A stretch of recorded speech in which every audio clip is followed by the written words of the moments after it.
Hello, good morning. कैसे हैं आप लोग? हम जीएल भारद्वाज भूगोल की पहली वीडियो लेकर आपके सामने उपस्थित हुआ हूँ। आपकी भूगोल की पुस्तक का नाम है समकालीन भारत 2। कक्षा 9 में समकालीन भारत 1 आप पढ़े थे और 10 में समकालीन भारत 2 आप पढ़ेंगे। आज हम संसाधन और विकास के बारे में पढ़ेंगे। आपका पहला चैप्टर है संसाधन और विकास। पहले हम संसाधन की परिभाषा देखते हैं कि संसाधन की परिभाषा क्या होती है। हमारे पर्यावरण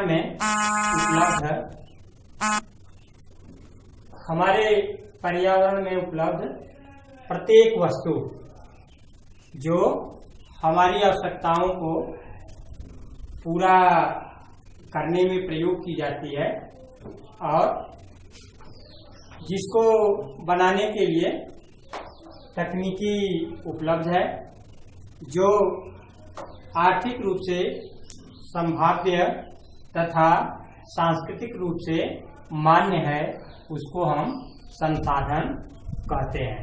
फिर एक बार देख लीजिए परिभाषा।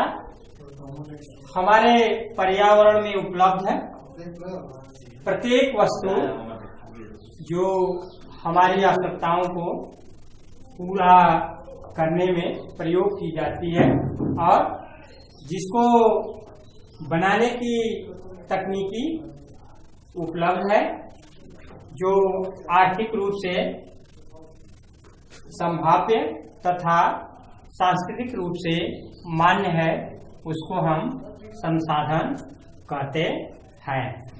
ये थी परिभाषा। इसकी परिभाषा यहाँ हम नोट कर दिए हैं, आप लोग नोट कर लीजिएगा। जब भी आप पढ़ने बैठिए पेन और कॉपी लेकर बैठिए, जो आवश्यक चीजें सामपट पर लिखी गए हैं उसको नोट करते जाइए। इसके अलावा जो भी पढ़ाते समय जो आपको आवश्यक लगे उसको भी आप नोट कर लीजिए।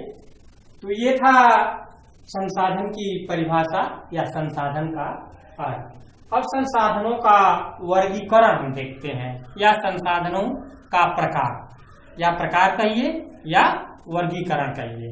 तो संसाधनों का वर्गीकरण हम देखते हैं। संसाधनों का वर्गीकरण कई आधारों पर किया जाता है। संसाधनों का वर्गीकरण का कोई आधार एक नहीं है, कई आधारों पर हम संसाधनों को बांटने का काम करते हैं। या संसाधन कई आधारों पर जो है कई प्रकार के होते हैं। इसमें पहला आधार हम लेते हैं उत्पत्ति के आधार पर। उत्पत्ति के आधार पर संसाधन जो है 2 प्रकार के होते हैं। पहला होता है जैव संसाधन और दूसरा होता है अजैव संसाधन। जैव संसाधन किसे कहते हैं, इसको थोड़ा सा देखिए। जैव संसाधन जिन संसाधनों की प्राप्ति जीवमंडल से होती है। कह रहे हैं जैव संसाधन की परिभाषा होगी कि जिन संसाधनों की प्राप्ति जैव मंडल से होती है तथा जिनमें जीवन व्याप्त होता है, उसको हम जैव संसाधन कहते हैं। जैसे मनुष्य, पशुधन, वनस्पति जात, प्राणी जात और मत्स्य जीवन आदि। इसमें आप देख रहे हैं कि जो भी, चाहे मनुष्य हो, चाहे पशुधन गाय बैल भेड़ बकरी हो, या वनस्पति जात पेड़ पौधे या छोटी लताएं वनस्पतियां हो, प्राणी जात जो जंगलों में या अन्य स्थानों पर रहने वाले जीव जंतु हैं, मत्स्य यानी जो जल में रहने वाली मछलियां हैं, ये सभी एक संसाधन है और इनमें जीवन पाया जाता है या ये सजीव है, इसलिए इनको हम जैव संसाधन कहते हैं। दूसरा है अजैव संसाधन, यानी उत्पत्ति के आधार पर वर्गीकरण का दूसरा जो वर्गीकरण है वो है अजैव संसाधन। अजैव संसाधन वह संसाधन है जिसमें जो भी वस्तुएं होती हैं वो सब निर्जीव होती हैं। पहले में आपने देखा कि सजीव थी, लेकिन दूसरे में और जैव में सभी जो वस्तुएं होती हैं वह निर्जीव होती हैं, यानी उनमें जीवन नहीं होता है। तो संसाधन, निर्जीव वस्तुओं से बने संसाधनों को हम अजैव संसाधन कहते हैं, जैसे चट्टाने और धातुएं, जैसे चट्टान है और धातु है। वर्गीकरण में दूसरा जो वर्गीकरण आता है समाप्यता के आधार पर, यानी कोई संसाधन समाप्त होने के आधार पर कि कब तक वह रहेगा और कब समाप्त हो जाएगा, यानी समाप्यता के आधार पर हम इसको बांटने का काम करते हैं। और इस आधार पर हम जो है दो भागों में इसको बांटते हैं। पहला है नवीकरणीय संसाधन, यानी ऐसे संसाधन जिनका नवीनीकरण किया जा सके, यानी जिन संसाधनों का प्रयोग एक बार हम कर लिए हैं लेकिन उसका पुनः नवीनीकरण करके, चाहे वह नवीनीकरण जो है भौतिक क्रिया द्वारा हो, रासायनिक क्रिया द्वारा हो या आंतरिक क्रिया द्वारा हो, ठीक है ना, चाहे भौतिक क्रिया द्वारा हो या रासायनिक क्रिया द्वारा हो या यांत्रिक क्रिया द्वारा, अगर उसमें पुनः उपयोग करने की शक्ति पैदा कर दी जाए तो उसको जो है हम नवीकरणीय संसाधन कहेंगे। परिभाषा देख लीजिए, व्यवस्थित परिभाषा इसकी, वे संसाधन जिन्हें भौतिक, रासायनिक या यौगिक प्रक्रिया के तहत नवीनीकृत किया जा सकता है, ऐसे संसाधनों को हम नवीकरणीय संसाधन के अंतर्गत रखते हैं, या ऐसे संसाधनों को हम नवीकरणीय संसाधन कहते हैं, जैसे सौर ऊर्जा, पवन ऊर्जा, जैसे सौर, पवन, जल ऊर्जा आदि। सौर ऊर्जा का एक बार हम उपयोग कर लिए तो ऐसा नहीं कि सौर ऊर्जा समाप्त हो गई, सौर ऊर्जा वह व्याप्त रहती है या वह दूसरे क्षेत्रों में भी काम कर सकती है। जैसे पवन है, पवन ऊर्जा के द्वारा हम पवन चक्कियों से बिजली उत्पन्न करते हैं, तो इसका मतलब ये नहीं कि पवन चक्कियों से जो पंखा है, पवन पंखा को सिर्फ चलाने का काम करती है, डुलाने का काम करती है, न कि पवन समाप्त होती है। पवन पंखे को डुलाते हुए आगे बढ़ती चली जाती है, यानी ये समाप्त नहीं होती है, इसका नवीनीकरण बना रहता है, इसलिए इसको हम नवीकरणीय संसाधन के अंतर्गत रखते हैं। इसी प्रकार जल है, अगर जल से हम बिजली उत्पन्न करते हैं तो ऐसा नहीं कि जल बिजली उत्पन्न करने के बाद समाप्त हो जाता है, जल का नवीनीकरण हो सकता है, यानी जल वहां से प्रवाहित हुआ तो आगे जाता है, जिससे नहरें बनाकर सिंचाई आदि की व्यवस्था भी की जा सकती है। तो यह था नवीकरणीय संसाधन। दूसरे संसाधन को हम इसमें देखते हैं, जो समाप्यता के आधार पर दूसरा वर्गीकरण है, वह है अनवीकरणीय संसाधन। आपने देखा कि पहले में जिनका नवीनीकरण किया जा सकता है उनको हम नवीकरणीय संसाधन कहते हैं, या दूसरा है अनवीकरणीय संसाधन, जिन संसाधनों का एक बार हम उपयोग कर लिए लेकिन उनका पुनः नवीनीकरण नहीं किया जा सकता है, ऐसे संसाधनों को हम अनवीकरणीय संसाधन के अंतर्गत रखते हैं। जैसे खनिज तेल है, कोयला है, खनिज तेल और कोयला। खनिज तेल को अगर किसी इंजन में, मोटर गाड़ी में आप डालकर इंजन को चलाने का काम करते हैं तो तेल क्या होता है, जलकर समाप्त हो जाता है, यानी एक बार उपयोग हुआ तो फिर दोबारा उसको उपयोग हम नहीं कर सकते हैं। इसी तरह कोयला है, कोयला को शक्ति के रूप में हम प्रयोग करते हैं, चाहे ताप भट्टियों को चलाने में उसको जलाकर हम करते हो, चाहे रसोई के रूप में हम इसको जलाते हैं, तो जलाने के बाद कोयला क्या होता है, जलकर राख बन जाता है, यानी इसका हम पुनः उपयोग नहीं कर सकते, इसलिए इसको अनवीकरणीय संसाधन के अंतर्गत हम रखते हैं। यानी एक बार उपयोग करने के बाद जिन संसाधनों का पुनः उपयोग हम न कर सकें उनको हम अनवीकरणीय संसाधन कहते हैं। अब अगला वर्गीकरण है जो तीसरे आधार पर किया गया है, स्वामित्व के आधार पर, यानी स्वामी कौन होगा, इन संसाधनों का स्वामी कौन है, उसके आधार पर हम इनको चार भागों में बांटते हैं। पहला है व्यक्तिगत संसाधन, इसको हम निजी संसाधन भी कहते हैं। यह संसाधन किसी व्यक्ति विशेष का होता है। कोई व्यक्ति इस संसाधन को बनाता है और वही उसका सर्वे सर्वा मालिक होता है, यानी उसी व्यक्ति का एकाधिकार होता है। ऐसे संसाधनों को हम व्यक्तिगत या निजी संसाधन कहते हैं। जैसे भूखंड, घर, अन्य जायदाद, ये सभी किसी व्यक्ति विशेष के होते हैं। कोई जमीन है तो वह किसी व्यक्ति विशेष का है, वह उसका मालिक है। अगर घर कोई बनाया है तो वह घर भी किसी व्यक्ति विशेष का है, यानी उसका निजी है। और अन्य अगर जायदाद है तो वह भी किसी व्यक्ति विशेष का है, वह उसका मालिक है। तो ऐसे उदाहरणों को हम जो है व्यक्तिगत संसाधनों के अंतर्गत रखते हैं। दूसरा वर्गीकरण है सामुदायिक स्वामित्व वाले संसाधन।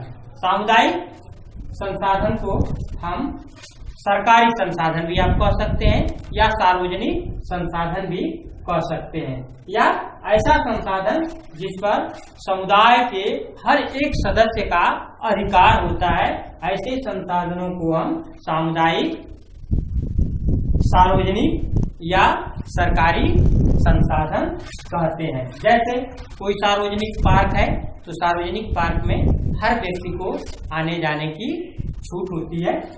पिकनिक स्थल है, अगर कोई सार्वजनिक पिकनिक स्थल है तो पिकनिक स्थल पर भी कोई भी व्यक्ति आ जा सकता है। खेल का मैदान है तो उस खेल के मैदान में कोई व्यक्ति कोई भी खेल अपना खेल सकता है। इसी तरह अगर छोटे स्तर पर हम गांव में देखें तो गांव सभा में जो बंजर भूमि है, जो चारागाह है, उसमें किसी को किसी प्रकार का प्रतिबंध नहीं होता है। हर एक गांव के सदस्य का उस पर अधिकार होता है। हर एक गांव का सदस्य उसमें अपने क्रियाकलाप को कर सकता है।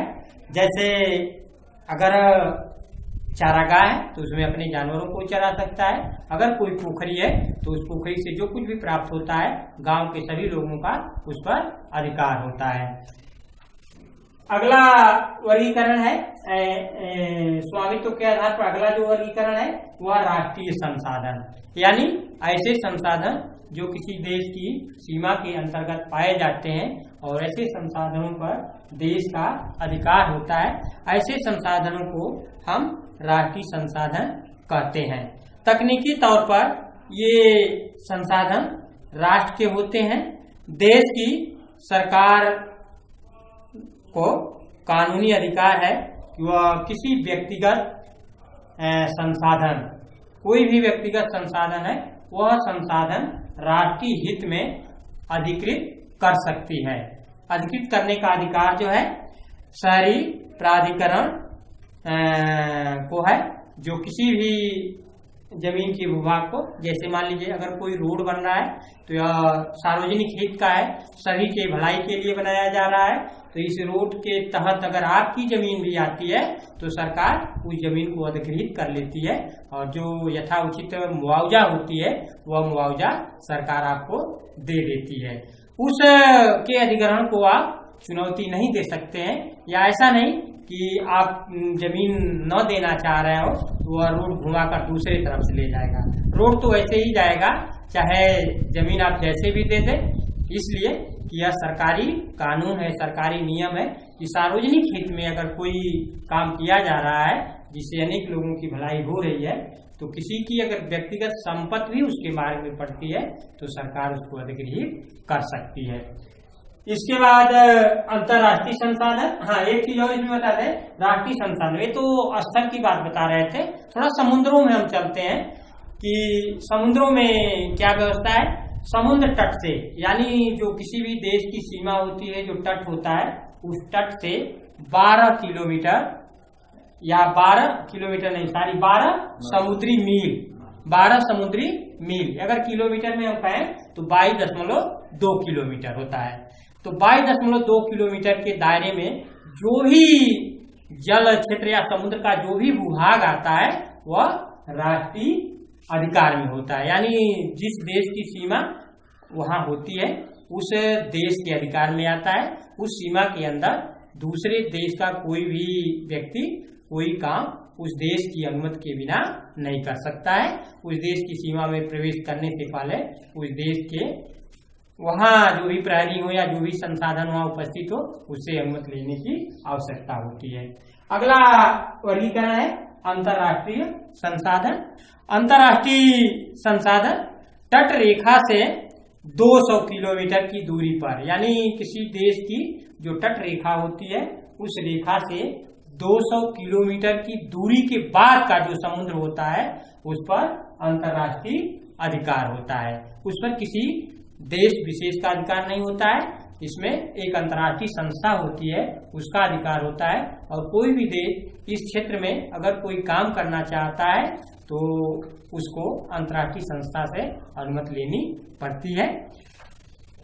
अगला जो हमारा वर्गीकरण है विकास के स्तर के आधार पर हम देखते हैं कि कितने तरह के संसाधन होते हैं। तो विकास के स्तर के आधार पर हम संसाधनों को 4 भागों में बांटते हैं।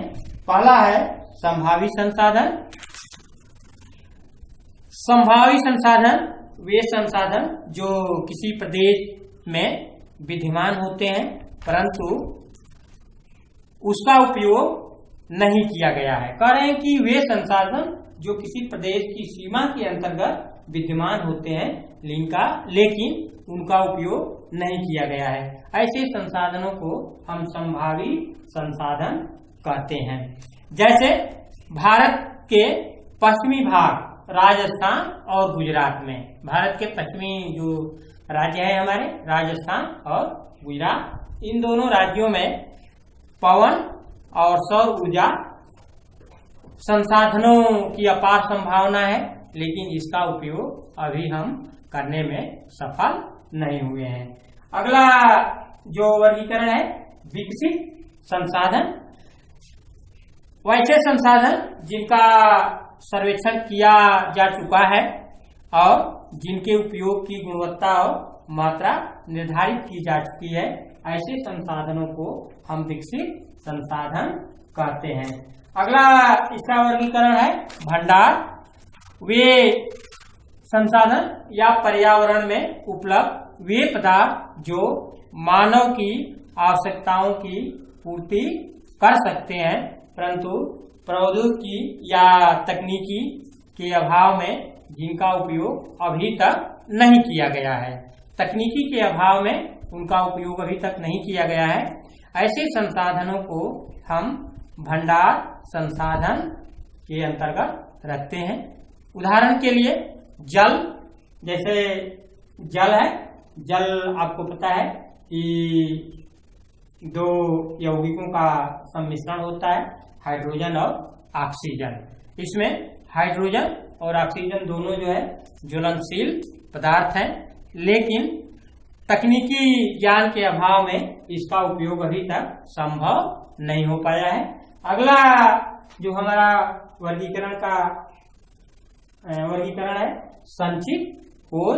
ऐसे संसाधन जो भंडार का ही एक हिस्सा है, यानी यह संसाधन भंडार का ही एक हिस्सा है और जिनका उपयोग उपलब्ध तकनीकी द्वारा किया जा सकता है परंतु इनका उपयोग अभी तक सीमित मात्रा में हुआ है। जैसे बांधों में उपस्थित जल, वन आदि संचित कोष के उत्तम उदाहरण है। जैसे हमारे भारत में अनेक सतत वाहिनी नदियां हैं जो बराबर प्रवाहित होती रहती हैं, साल भर इसमें जल बहता रहता है, लेकिन इस जल का उपयोग अभी हम संपूर्ण रूप में नहीं कर पा रहे हैं। कहीं कहीं नदियों पर बांध बनाकर बिजली पैदा की जा रही है या सिंचाई का काम किया जा रहा है। तो जितने व्यापक स्तर पर इस संसाधन का उपयोग होना चाहिए उतने व्यापक स्तर पर अभी इसका उपयोग नहीं हो रहा है। आगे आने वाली परिस्थितियों में हो सकता है कि तकनीकी में सुधार हो तो इस संसाधन का हम भरपूर उपयोग कर पाएं। तो आज का क्लास हम यहीं समाप्त करेंगे, आगे पुनः हम पढ़ेंगे। जो है आपने अपना महत्वपूर्ण समय इस वीडियो को देखने में जो लगाया उसके लिए बहुत बहुत धन्यवाद। अगली कक्षा में फिर आगे